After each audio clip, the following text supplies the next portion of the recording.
It's Rakshanda here, and I am a mother of an amazingly talented 8-year-old young girl who has been diagnosed with autism when she was 4. Today, I'll be sharing my own personal journey and experience around autism and festivities as a South Asian Muslim. I've heard some wonderful speakers today, and I absolutely feel privileged to be part of this webinar. So, autism and festive events. Today, the topics I'm going to highlight are going to be around culture and family dynamics, how it impacts autism, Muslims around Christmas, what we do, what we don't, diverse cultural heritage of my daughter, Momina, Islam and festivities, how do we celebrate and how autism works around it, adjustments I had to make for my daughter, and how to raise awareness. Culture and family dynamics. So when we talk about culture and family dynamics, celebrating any festive occasion in UK, you have to consider diversity. You have to consider culture. December is a time where most of the population is celebrating Christmas. But throughout the year, we have got many other festive occasions like Ramadan, Eid, Diwali, Hanukkah. So Christmas is the time where families come together. This is the time where we get time off from work, children are off from school, we get to spend some quality time together. So when it comes to South Asian culture, you have to keep in mind that we live with extended families and we have got certain expectations to meet. And this can 100% impact on how we handle certain situations, certain social aspects, especially with the autistic child in the family. How it can impact due to lack of knowledge. It can impact due to the stigma attached to autism. And as a Muslim South Asian, I have to carry my identity. My identity is shaped by who am I? Pakistani, Muslim, South Asian, a working mom. I have to always keep faith, culture, tradition at the forefront of any action we take or hope for. I live with my in-laws since the beginning. I came about 8 years ago to this country. So since then, I've been living with my extended family. So you can add that my background into the mix when it comes to raising my daughter with autism, as I'm always in some ways still adapting to making this country my home. Muslims around Christmas. I would give you a brief introduction how Muslims work around Christmas. For many Muslim or South Asian, Christmas is the time more about having time to spend together with your loved ones. But of course, during this time, shopping comes as well, as it's the sale time. There is a divide within the Islamic community, depending on what your school of thought is. Like whether you should associate yourself with Christmas festives or you shouldn't. So with an autistic child who is exposed to Christmas at school, friends who may celebrate this occasion differently to us can make it a real challenging time. What I believe is I choose not to celebrate Christmas at home because simply I don't want to confuse my child. She can struggle to separate this from her Muslim identity. However, she still is really aware of what Christmas is, why people celebrate this occasion, what they do, and she has an understanding and she can respect other people's belief. But it is so hard not to embrace the culture. My child, when she was only 5 years old, she asked me, Mom, can I have a Christmas tree? And being a Muslim, I was like, you know what, we are Muslims, we celebrate Eid. So I can put up lights for you around Eid time. And she was like, she went on side and said, oh, I wish I was a Christian. So you don't want to completely get them off the track. Again, look at the capacity of the individual. If they've got capacity to understand, then just be clear about things instead of saying no without being clear or without explaining or giving a reason. So let me give you a brief introduction to festivities we celebrate in Islam or in our religion or culture. Firstly, we celebrate Ramadan. It's a full month of fasting. We fast, we wake up really early in the morning, we have breakfast, and throughout the day we don't eat or drink. And after the sunset, we read our prayers and open our fast and eat. Now, you know that in UK, sunrise, sunset, especially in summer, are really far apart. And then daily routine completely out of the window. It's actually non-existent. Then a lack of sleep, and that can hinder with how I deal with my daughter during the day. Normal day-to-day activities, dropping her to school, staying engaged with her, keeping her occupied, doing activities with her, or being social, it's all completely out of the window for a whole month. And then we celebrate Eid. Eid is the time we celebrate after Ramadan. And again, we have got a rough estimate when are we going to celebrate Eid, but we don't know the exact date as it is decided on the sighting of moon. So that can cause, you can imagine how much anxiety it can cause not knowing what day is it going to be. Then we celebrate Eid al-Adha, and that is after the pilgrimage. And the festivities continue for about 3 days.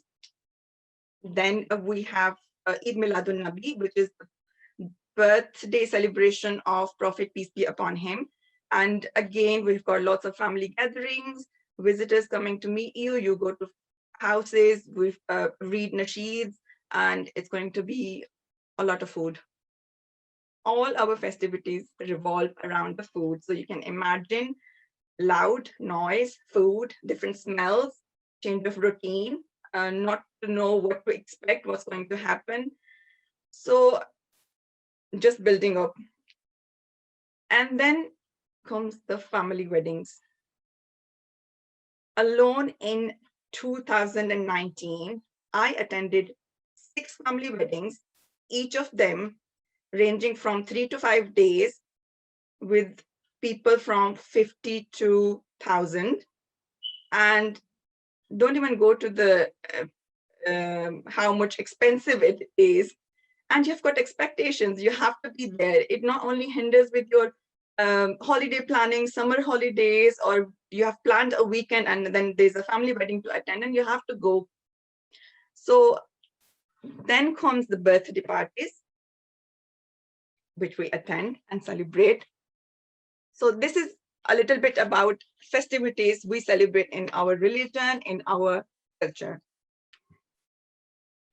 Eid is a time where, which is a very big occasion for us, and we celebrate, we wear different clothes, which are quite colorful, families come around, we share gifts, presents, we go for Eid prayers. When we go for Eid prayers, it's a very crowded place, and again, people will come after the Eid prayers, they'll hug you, they'll kiss you. Imagine how much anxiety that can create in a child with autism. So just building it up, I hope I'll make you feel all better when you're talking about Christmas and festivities around an amount of anxiety. I'll bring it a little bit down. There are people, there are people who are like us. So if we can manage, then you can. Well,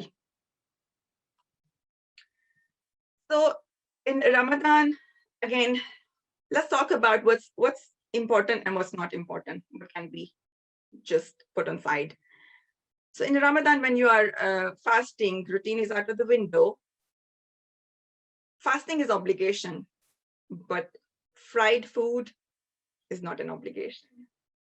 So when you're frying samosas around the house like 10 p.m. and your child can smell it or hear the noise or people being awake, really disturbing. So there you can make a reasonable adjustment, stick to normal, simple food and read your prayers and try to keep your routine around your child wherever it's possible.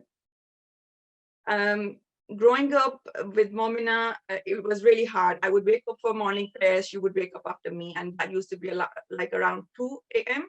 And she would stay awake till morning, and I would have to drop her to school and then manage my whole day with lack of sleep. I used to be a zombie. Again, Eid prayers, you go to read Eid prayers, look at the capacity of the child.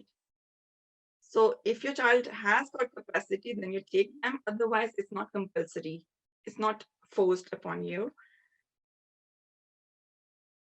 Adjustments I had to make around this is, I'm sharing my child's journey. How this is an example of how adjusting her to her surroundings, about how making sure that she accepts her environment on her own terms, and I don't force it upon her. This is the time, 2 years old, 3 years old, 4 years old. She's in first picture, you can see her in the bedroom, and I was just making a sound like, for me, it was a happy voice, but it was kind of triggering, and she found it a bit disturbing. So she was crying. I didn't understand that I'm trying to make my child laugh, but instead she's just getting scared. Second one is in supermarket. We went there, and she wanted to push chair herself instead of sitting in bed, and anxiety was completely on the rooftop. I didn't understand her, she didn't understand me, and she's crying. I'm in the toilet there, telling my family I don't know how to cope with this. Third one, she's going to nursery. Again, not willing to go, knowing that I'm taking her out with her backpack, and she doesn't want to go. She doesn't know why mom is taking me to nursery. She's going to drop me there. Is she coming back? Why is she leaving me there? So at that time, I didn't understand what's wrong. Why is she not looking forward to go and play and be with her friends? So I had to kind of like drag her and force her to it. Fourth one is she's attending a wedding ceremony. Her eyes are red. She's trying to chew her fingers, and I don't know what is triggering her. She's dressed up. She's fed from home, and it's happy occasion. People are celebrating. Why my child is not happy? At that time, what I knew about autism. At this time, what I know about autism. She's in a museum dressed up as an alligator saying, oh, my tummy is hungry. Same girl attending a wedding ceremony with lots of people and boiling hot weather. She's happy because she's got her favorite coloring book with her and she's coloring it away. She's going to mosque. She's got her favorite Peppa Pig coloring book. So what? It's making her happy. Let her be. She's enjoying her mosque. She's learning her religion. She's learning her Quran. But at the same time, she's got her Peppa Pig coloring book with her. And now you can see her thriving. So little adjustment around her routine. She is thriving. She's celebrating her birthday party with her cousins. She loves parties now. Just because of making those reasonable adjustments, just telling her beforehand what's going to happen, what do you like, what's your favorite music, what's your favorite food. And it didn't happen overnight. It was a very long journey of back and forth, making mistakes, learning through experience, trial and error. And now she can communicate well. So that was a biggest barrier. When she couldn't communicate, she couldn't talk, we didn't know how to.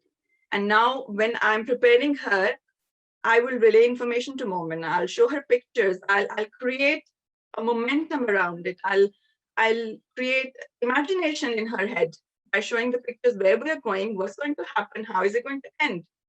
And not only that, I'll try to let her adjust in situation which is not necessarily her comfort zone, as you would do with any other child. But here you'll have to consider your child's needs first and then see if it's going to work or not. And if your child is disturbed in a festive occasion or celebration, pull them out of it. Don't be shy. Learn to say no to people. That was the biggest help I got, because I was living with the family and they knew about autism. And that was the biggest helpful factor around it. Raising awareness is so important. You live with an extended family, you've got a support system around it, around yourself, and you would want your child's needs met around them, even if you're not with your child. So I was living with my in-laws. I would, if I'm attending a training session or learned about autism or read about it, I will share it with my extended family. Not only the ones I'm living with, but the ones like Momina is coming in contact with. So she feels safe and others can adjust according to her needs. So it was really important. And here comes a topic of where we say autism is again a stigma, a taboo subject to talk about. If it's hidden, it's not there. It's a made-up condition. No.